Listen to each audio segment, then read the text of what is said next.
Okay, let's get started. Thanks for joining us today, and welcome to the fourth in the series of our marketing automation webinars. Today, we're going to be discussing account-based marketing. We'll discuss the role that automation plays in an ABM program and share some ideas on tactics you can use as part of an ABM strategy. So thanks very much to those that have joined us for previous webinars and again today. And to those that are new today, we hope you get some useful insights that you can take away and adopt at your organization. So we really appreciate you all taking the time to be with us. This webinar is broken down into three sections. We'll start off with a brief introduction into the world of ABM. Many of you on the line will be familiar with an ABM as a strategy, but we'll touch on who benefits from it and why it's been increasingly used in the last few years in this part of the world. There are many different elements to ABM and many people and teams involved in executing a strategy. But with this webinar series being focused on automation, we'll get into the detail of how a marketing automation platform is a key piece in the jigsaw of a successful strategy. And then for the how do you do it section, we'll get more tactical and give some ideas of how to start an ABM program if you haven't started one yet. For those of you that already have a program, we'll hopefully give you some ideas on how you can add to it. So I'll start off by introducing who we have with us today and on the line. So Adrian is the co-founder and CEO of Markcube. He has over 10 years experience in senior marketing and sales roles with Dun & Bradstreet and Wolters Kluwer before turning his focus to cloud strategy in 2007. So thanks for joining us, Adrian. Thanks, Matt, and welcome everyone. Good to be here. And I'll also be contributing some ideas today. I'm Matt Hemsley, the marketing manager at Markcube. Have 6 years experience in B2B corporate marketing and agency roles in the US, UK, and Australia. And we also have Jason O'Donnell on the line. He's the account director at Markcube, and he'll be monitoring the Q&A and the chat throughout. A few things just to make you aware of before we start. This will be a 45-minute webinar with the opportunity for some Q&A at the end for anyone that would like to hang around and ask Adrian and I any questions. But also feel free to drop questions into the Q&A function throughout, and I'll keep an eye on that, as will Jason, and we'll try and answer those as we go along. And this will be recorded like normal and distributed as part of our post-webinar promotion. So I just wanted to make you aware of that. And just before we get into all the ABM stuff and kick off the main presentation, I'd just like to quickly explain who Markcube are for those of you joining that don't know us. I think the majority on the line do, but I'll touch on this quickly. So we're a connected capability agency based out of Sydney and an Oracle marketing partner focused in the marketing and CX space. So we offer three main services. Strategic services covers automation strategy and CX planning. Then the technical services, that's implementation, integrations, and other technical support. And customer success, so that's the coaching and training for how end users can make best use of their Oracle CX cloud software. And we work with a range of customers, different sizes and across different industries and regions, but here are some of our larger clients just to sort of let you know. And I think that's probably enough of the intro, and Adrian is now going to get things started with where we're at with ABM. So over to you, Adrian. Great, thanks, Matt. I'll start with a bold statement. So B2B is ABM, and maybe we'll go into just a little bit of, I guess, a definition for what we see or what we think ABM is. So, first of all, it's an account-centric strategy, and so we're really looking at our prospects and our customers as an account rather than as individual contacts. And so it focuses the resources on a shared set of specific accounts. So we'll talk a little bit about how we might define what those accounts are.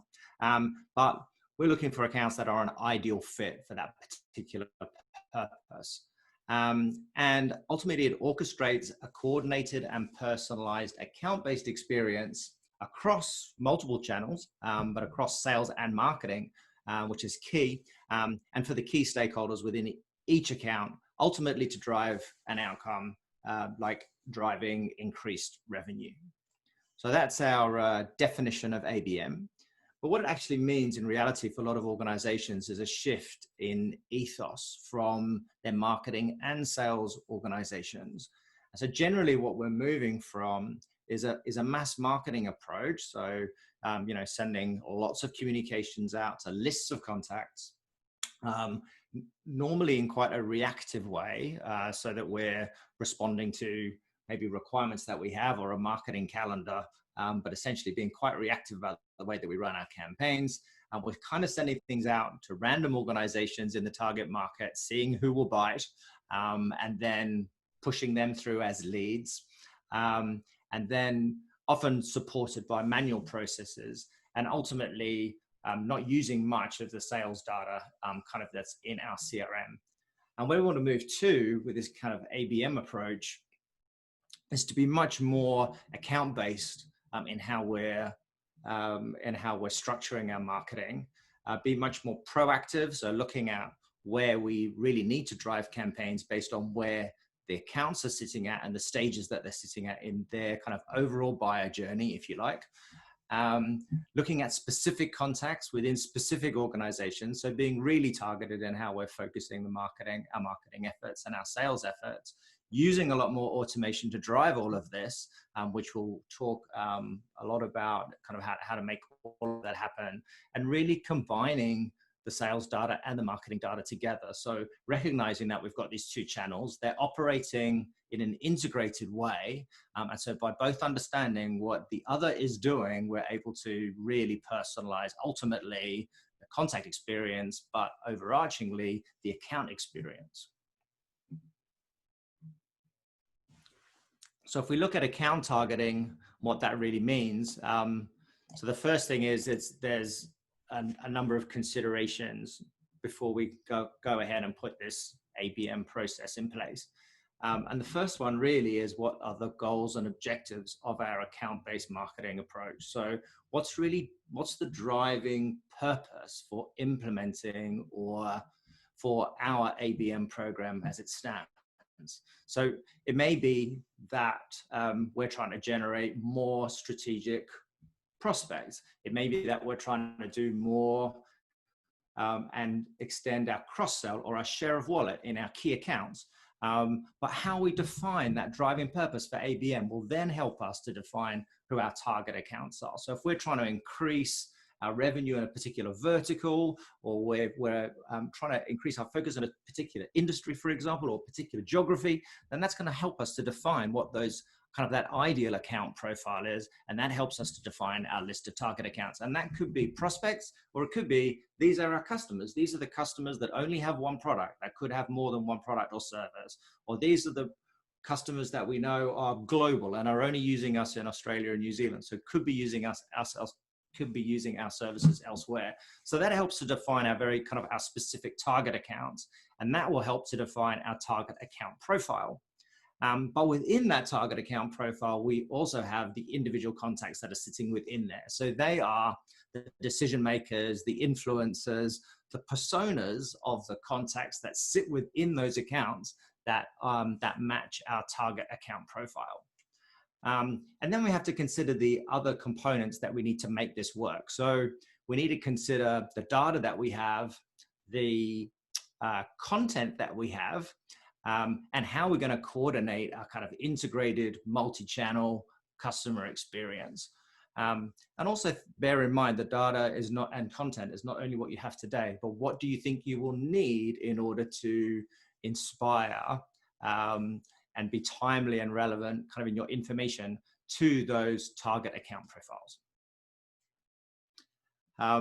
So that's kind of a little bit about the considerations. And if you think about, oh, sorry, Matt, I'm just going to make you dive back to that one slide. So what that image here shows is generally how people are kind of looking at engagement on the left-hand side of individual contacts. So you can kind of have contacts with a range of scores, and some say no score at all.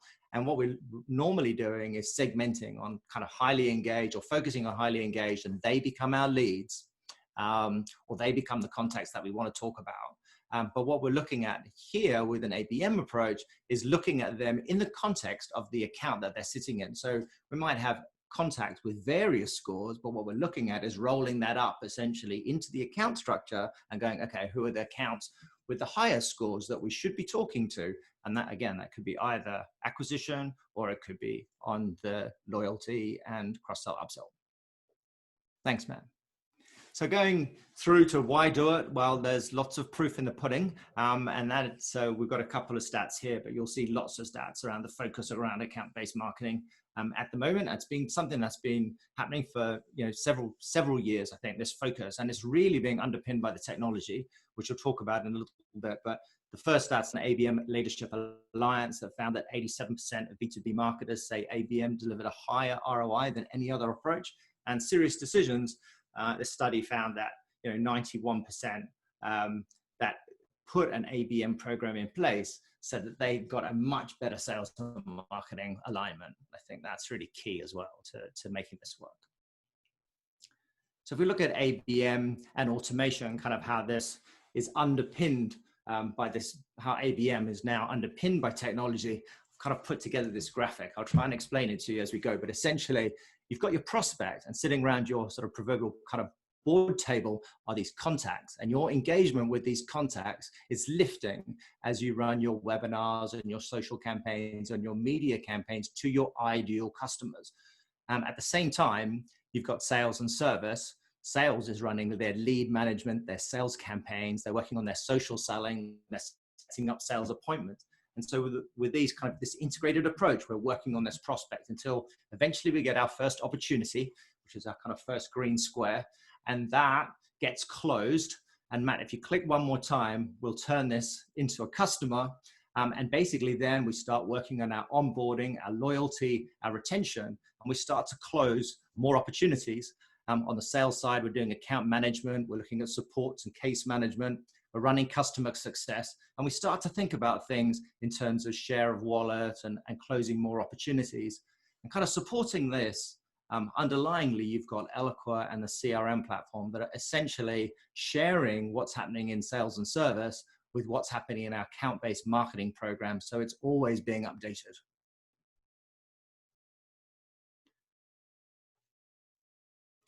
Obviously, underpinning all of this is the data, and there's lots of data. So all of a sudden, we're thinking about multiple levels, and we're thinking about our contact profile data. So our individual, typically kind of almost your consumer view, if you like, but your contact profile data, their name, address, contact details, job role, their title, all those things, maybe where they're located, through to the account profile data. So company name, legal name, industry, employees, all the things that you would collect specifically for your business around around that account profile to help you determine whether they are an ideal lead or ideal prospect for your organization or a customer with lots of opportunity. And then on the engagement side, you've got the digital body language. So that's all of your marketing automation digital body language, email opens and click-throughs, landing pages and web visits, form submissions and downloads of content, and social and paid engagement and what's working and what's not. So you're collecting all of that information. And you're also collecting you've got all that sales and service engagement. So the calls they're making, the emails they're sending, the proposals that are going out, what's happening to their opportunities, the opportunity status, the appointments they're going on or doing online, and the support requests and the status of those support requests. So you've got all this data that you're essentially bringing together to make the best decisions you can about prospects and accounts. So I might pause briefly just to see if there are any questions about anything that I've kind of gone through so far. No? Okay. Anyway, feel free to please use the Q&A as we go through, and we'll come back to any questions that you might have. Awesome. Thanks. Cool. Thanks, Adrian. We do have a poll for you now. I think there's a sort of decent amount of research out there about ABM and ABM maturity, but it's usually got sort of a global focus or at least a US focus. And we know that adoption has been a bit slower in this part of the world, in Australia, New Zealand, but it's primarily because of market size. So we thought it'd be a good idea to see if you've started an ABM program and where you're at with it. I'm just going to launch a poll now. So as you can see, what stage are you at with ABM, and we've got 5 options there. And the first 2, you haven't started a program, but perhaps you're looking to introduce one, or perhaps you've started one, it's less than a year old, or 1 to 3 years old, or over 3 years old. So I'll just give about 30 seconds or so for you to answer that one. So the vast majority answers that we don't have an ABM program, but are planning to introduce one, which is hopefully good in terms of this webinar, because that's kind of what the majority of the content of this webinar is, sort of an introduction to it and ideas for how you can get started. But for the other people who had 16% also said they've got a program, but it's less than a year old, and a couple for 1 to 3 years old, and 5% 3+ years old. So hopefully we'll give you a few ideas throughout the webinar how you can add a couple more things to your existing program. So in terms of actually doing this, how do you do it? ABM using automation. So to fully benefit from ABM, you need the correct planning, targeting, and personalization to manage and scale your campaigns. So we've got 4 elements across the bottom of this slide here that you need to put together a successful program. So we've got the foundations, the basics, got account targeting, account nurture, and reporting. We'll go into these 4 areas now. So objectives. This is starting off with the foundation. So why are you doing this? How do you know if it will be a success? So some organizations fail to fully see the fruits of success from ABM because teams are focused on different goals. So marketing, sales, and service can, of course, have their own objectives within their teams for ABM, but it's important to also have these joint high-level objectives across the organization. And depending on your organization and opportunities or challenges that you are seeing at the moment, here are some objectives you might want to consider.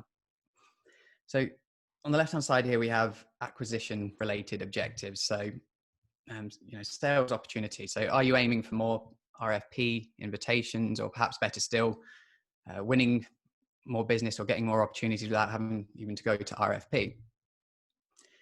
The average deal size objective there. So it's been found that extra focus given to accounts during acquisition can actually increase deal size.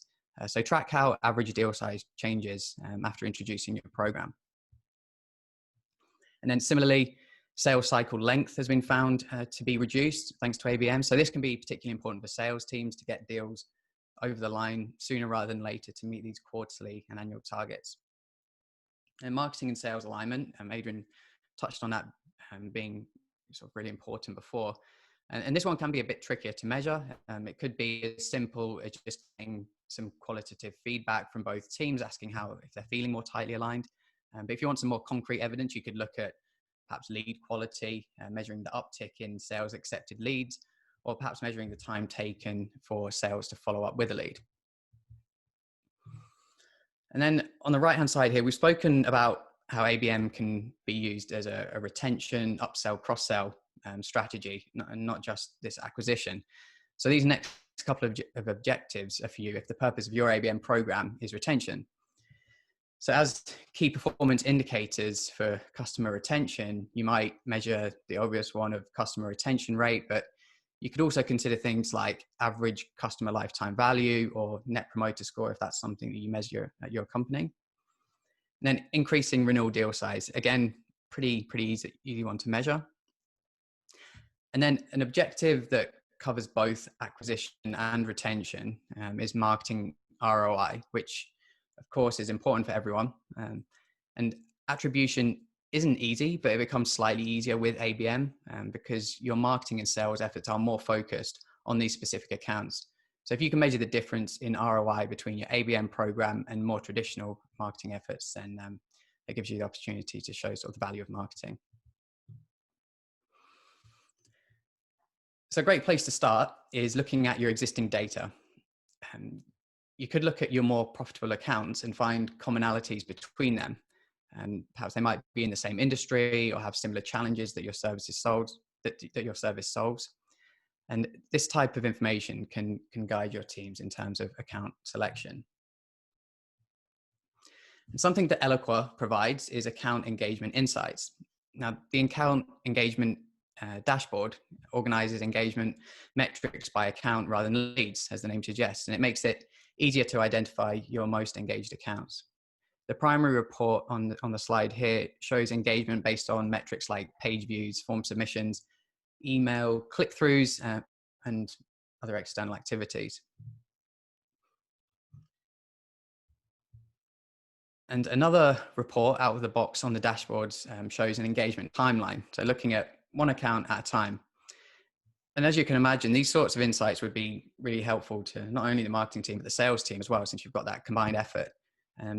Profiler is one of Eloqua's sales tools, which some of you on the line might be using, where sales are actually able to view the contact details for a potential customer, their activities, their lead score, things like that, directly in the CRM or perhaps their email client, which can be really helpful. But in terms of sharing this account engagement insights, an option that you would have in Eloqua is to automate the sending of these dashboards directly to the inbox of the sales team. You can perhaps do this on a weekly basis, and they can see the different level of engagement from accounts that you're targeting. So this existing data is a great place to start for targeting the low-hanging fruit with accounts that are already engaging with your content. And from speaking with the Eloqua product team, we sort of know that the Eloqua roadmap suggests continuing investment in ABM capabilities. So we can expect continued improvement to the targeting and reporting capabilities at the account level. I was just going to jump in. Yeah, one of the things that we've started to do is identify strategic prospects using this engagement data. So we'll look at specific accounts and we'll say, okay, we've got multiple contacts that are engaged, and at a high level, the accounts are more engaged. We're going to flag those as strategic prospects that the sales team can focus on, and that we also want to highlight from a marketing perspective. So that if we do get, as we run our campaigns, we're looking for the engagement that we get within those strategic prospects as part of the acquisition process. Thanks. So still on this foundations element, the basics of your ABM, to ensure the long-term success of your ABM, you should align your ABM campaigns with your marketing strategy and your marketing automation strategy. And a key aspect of not only your ABM programs, but also your marketing strategy is understanding who you're communicating with and how you should do it. So this is where personas and customer journey mapping comes in. And in essence, this is where you plan out what CX you're aiming for, and not just in relation to ABM, but your overall CX. The coordination between teams is important here, so that you have the visibility of who is communicating with prospects and how. And the way to do that is planning things out and having the right tech and processes. So in terms of planning, you will no doubt be familiar with the concept of customer personas or buyer personas or whatever you may call them, but they are really useful in ABM as well as your general marketing. For example, once you have a list of target accounts, you'll still be communicating with humans, with people with different challenges, goals, and pain points. So when nurturing these contacts, you should aim to assign them to personas to dictate the messaging at different stages of the journey. And then building on your personas comes empathy mapping. It's a tool that helps you take that next step, a deeper dive into the mind of your customers. They allow you to internalize customer needs, condense customer data into a clear, simple chart, and help you see what your customers want. And when we look at empathy from a marketing perspective, what we're talking about is putting ourselves in our customers' shoes to be able to understand their needs and wants much better. And obviously with the idea of being able to deliver messaging that resonates with the contacts in these target accounts. And then combining your personas with empathy mapping supports the creation of customer journey maps. These are visual representations of every experience that your customers have with you at different stages of the journey. So for example, looking at current customers as part of a retention focused ABM program, key stages of their journey might be onboarding, then adoption, and then renewal, something like that. And a customer journey map shows where the opportunities are for your organization to use automation to communicate with specific accounts in specific contacts in key accounts, what the message should be and what channels you should use. So you'll likely end up speaking with more than one contact in an account. So this process of journey mapping for different personas helps guide what messaging and content you should be sharing with these different people. So that's a pretty quick deep dive into some elements of a marketing automation strategy and ones that can support an ABM program. But helping organizations with their automation strategy is something we do quite regularly at Markcube. So if you'd like help with any of these things, whether it's personas or journey mapping or tying everything from automation together with your overall marketing strategy, then of course, please feel free to get in touch. So I think a blessing and a curse of ABM is that it requires cross-functional, cross-team collaboration. Unfortunately, as a marketer, you can't just go off and create a beautiful ABM program, launch it, and expect it to be successful. So use this as an opportunity to engage stakeholders across the business. So we recommend putting together a cross-functional team to guide the ABM strategy. So this core team is responsible for the developing, tracking, and measuring of performance of the program. And these recommended roles I've got on the slide here are just an idea, and it will really depend on the context of the business, context that your business operates in. So depending on the resources you have available, one person might assume multiple roles, or multiple people could work together on the same role. But essentially, these are the five main areas, the five main roles. So the marketer will drive the ABM strategy from creation to execution, as well as the continuous campaign reporting. Somebody senior from sales and senior from sales, so it could be a sales manager or director, and they help align the strategy around understanding the customers a lot better. So obviously, they're sort of in the trenches and understand the challenges and goals, so can help provide a bit of that account insights. Then somebody ideally from services, it could be a customer success manager or director, something like that. They can look for the opportunities and share the opportunities to support current customers and identify these new opportunities for upselling or cross-selling. And then the last couple of roles there, someone from content and design. So they understand, or someone from content will understand what content already exists that could be used as part of the ABM program, where you might have a gap in your content, you might need to create some new stuff, and sort of the same with design. They'll have some existing creative, but might be required to create some additional stuff. And then the next element of a program is account targeting. So we've already spoken about looking at your existing data for insights on engaged accounts. These are the prime targets for ABM. So that's your first audience for consideration, and essentially the lowest of low-hanging fruit, the people and accounts that you already know. Now, before we get into lead gen and database growth, it's important to have the right technology and processes set up to achieve the account structure you want in your automation platform and CRM. So for example, new contacts need to be matched to existing accounts as soon as possible as they enter your automation platform and database. So I've got an example here. Like, say you're targeting employees of a big corporate like Procter & Gamble. What you don't want to end up with in your CRM is one account named Procter & Gamble, one account named P&G, another one named Procter & Gamble PLC, et cetera, et cetera. Because what this could lead to is disjointed messaging. You could have one salesperson being in communication with a contact, another salesperson reaching out to someone else at Procter & Gamble, and you're unaware that these conversations have already taken place. So you really miss out on that opportunity to leverage the existing relationship. And something else to consider is that you may actually want the sub-account structures. So again, with that same example, you may actually want as separate accounts, P&G North America, P&G EMEA, P&G APAC, etc. So it really just needs a strategy and the right processes, as well as the right structure in your marketing automation platform and CRM, so that new contacts are immediately and automatically attached to the right accounts. But of course, you may come up with a list of new target accounts that have never engaged with you, and therefore you don't have any existing contacts in your CRM from those target accounts. So of course, this is net new leads. I'm sure many of you would be interested in creating net new leads, net new contacts. There are, of course, many ways you can go about this. And with more of an account focused angle, you could consider things like hosting an industry specific event or webinar, having more targeted assets on your website for SEO purposes, so account specific offers or even direct mail.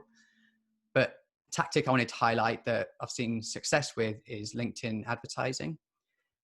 And I'm a big fan of LinkedIn generally, and I think it's the best ad platform for B2B.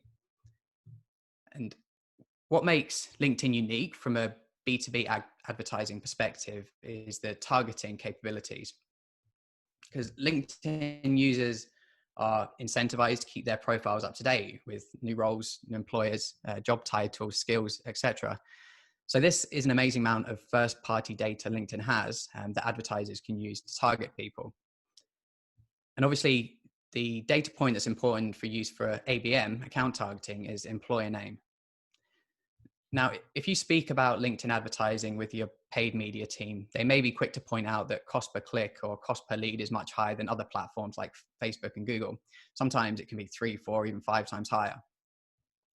But what's, I think, glossed over here is how much better the lead quality can be on LinkedIn.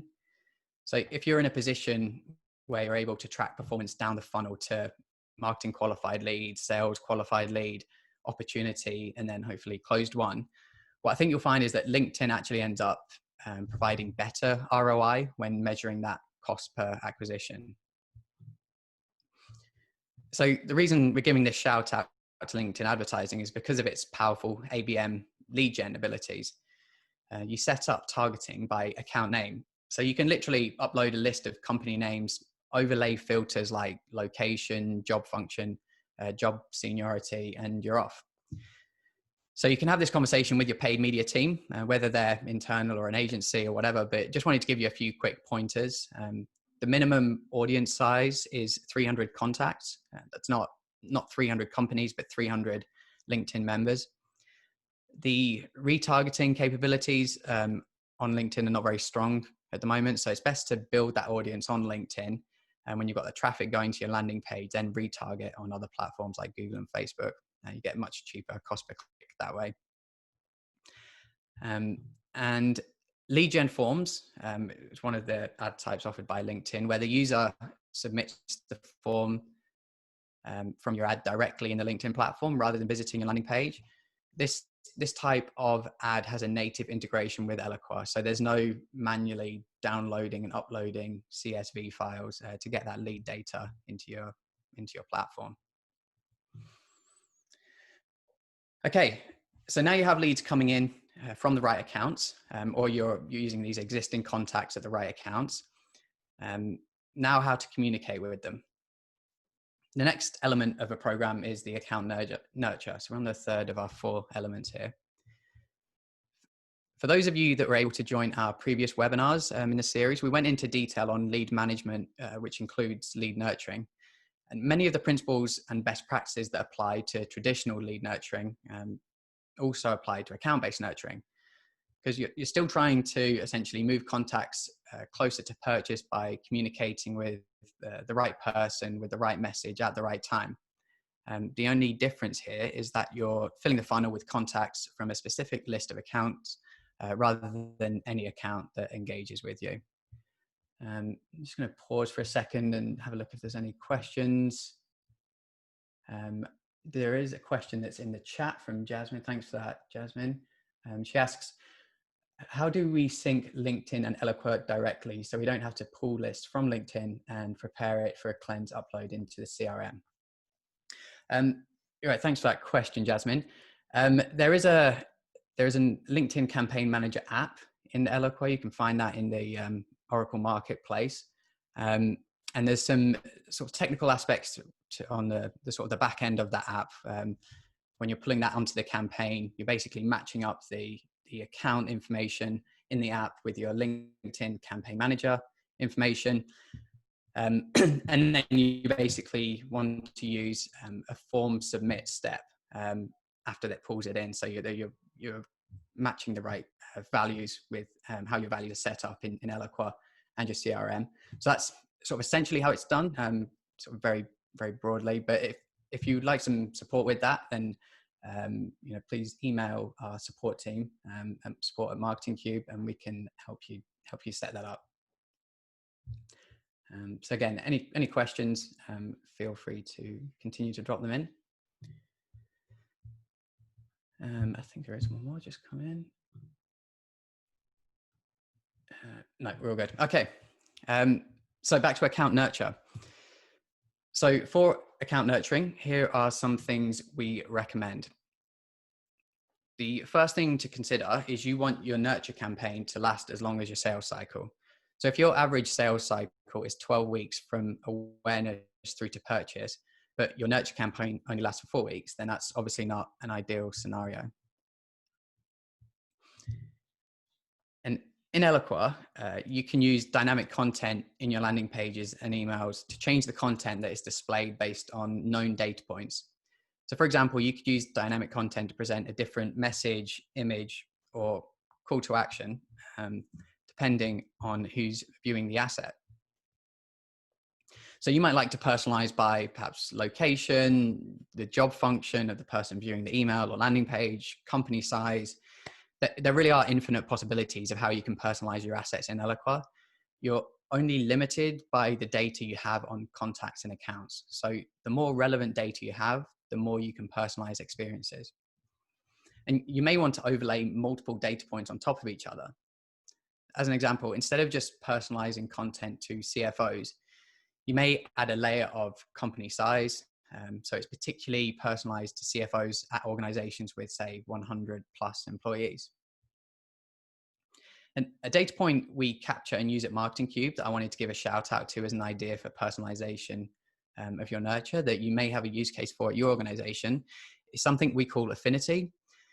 So basically we have a field in our CRM that shows how well known this person is to us. And we just have 3 potential values: unknown, known, or well known. And this supports how we speak to them as well as the segmentation for campaigns. And we're working with an education customer at the moment who has a particular USP that differentiates them from competitors in the way they structure their courses. So obviously a lot of comms focus on that, but we've been having that conversation lately, sort of, do we really need to include this message in another email or another landing page? Because it feels like we say it a lot. And it could take a long time to add filters onto segments to see who's clicked through what email, visited what web page, to try and get the idea of who, has received this message and has understanding of this USP. So we're planning to add a contact field that basically shows knowledge or lack of knowledge of this USP. And we'll set up rules on the back end that updates this contact property. When someone takes a certain action or shows a certain level of behavior that represents a knowledge of that USP. And it could be anything used for this affinity knowledge type field. It could be a new product or service or just your company generally, like we do at Markcube. Next idea, you'll want to provide different messages based on goals and challenges at different stages of the buyer's journey. To start off with, you can break these stages down by acquisition and the upselling, cross-selling for existing customers. But as you progress, you could break each of these down into more granular stages. So for example, acquisition could be broken down into awareness, research, consideration. And then if the profile and engagement of a lead in that awareness stage suggests that they are closer to buying, you can automatically move them to one of the later stages. Or if contacts in an account are in the awareness stage, but they reach out for a demo from sales, you could automate their move to the consideration stage. And we spoke earlier about understanding your personas and the importance of that for marketing automation. If you've reached the level of marketing maturity where you have all of your personas and customer journey maps, you can use those to create persona specific content as part of your account-based nurture. Because even though you're targeting accounts, you're still communicating with people who have different challenges and goals. So consider using dynamic content for different personas or even different campaigns for different personas. And if you're communicating with multiple people at one company, this might mean that there are multiple opportunities. So you don't want to necessarily have your targeting and messaging set up in a way that excludes the opportunity for, perhaps more and larger deals. And then some other ways you might differentiate your account nurture campaigns. Perhaps you could have specific ones for industry or location, different regions, one's for EMEA, one for APAC, or even product service fit. And just a few more points here on account nurture. I think marketing and sales alignment is more important than ever when nurturing as part of an ABM. So you wanted to agree how marketing comms changes when sales are engaging with the target account. You might not necessarily want to remove them from the account nurture, but you might just advance them to a different stage or pause them before getting feedback from sales. So just something else to consider. And we've spoken a lot today about acquisition, but as mentioned a couple of times, ABM can be used for these retention strategies as well. So also consider using account-based nurture for upselling, cross-selling, and renewals of existing customers. And then the final element of your program is reporting. So ABM requires reporting on overall account engagement instead of just that individual lead engagement. And at the start of your ABM program, you'll define the objectives and KPIs with the sales and service teams. And as a reminder, some of the KPIs relating to the objectives we discussed earlier are listed here. And if ABM is new to your organization, reporting also be an important factor in getting that continued buy-in across the organization, since this is a cross-functional exercise. I think we've got a couple more things coming to the chat. Derek and Jason already handled that. Cool. And that brings us close to the end. But again, with the questions, feel free to drop any more in the chat or the Q&A now. Adrian and I will hang around. But whilst giving you a chance to drop any of those questions in, just a couple more things I wanted to make you aware of before we head off. The next webinar in this series, which will be the last in our 2020 series, will be all about using data for personalization. That will be on November 12th. And we'll share details of that in the follow-up comms to this webinar. And also replays for any of the previous webinars in the series, which cover automation fundamentals. That was the first one back in March. Then we had marketing and sales alignment in May. And then the previous one to this was all about lead management. So that was lead nurturing, lead scoring. We'll share information on all of those replays in the follow-up comms to this. And of course, if you have the requirement for any support on strategy for a nurture program, anything like that, and then please feel free to get in touch and you can have a chat with one of our strategic consultants. And like I say, Adrian and I will stay on the line now for any questions. I don't think there's any coming at the moment. Tamlin says, Matt. Thanks, guys. Yeah, well, well, no problem. And any feedback as well. I know there's a few people who have had ABM programs running for a couple of years. Be interested to hear if you guys have had any, what your thoughts are, experiences. You can share them with us later. That would be really interesting as well. But hopefully a few insights for all you people that were thinking about getting your ABM started. So yeah, open to any questions that you might have and how we might be able to help. Cool. All right. Well, thanks so much for taking the time to be with us today. Like I said, Adrian and I will just hang along on the line now if anyone does want to ask any questions, but we'll just say thanks and take care, and we will see you next time. Cheers, everyone. Okay. Thanks very much.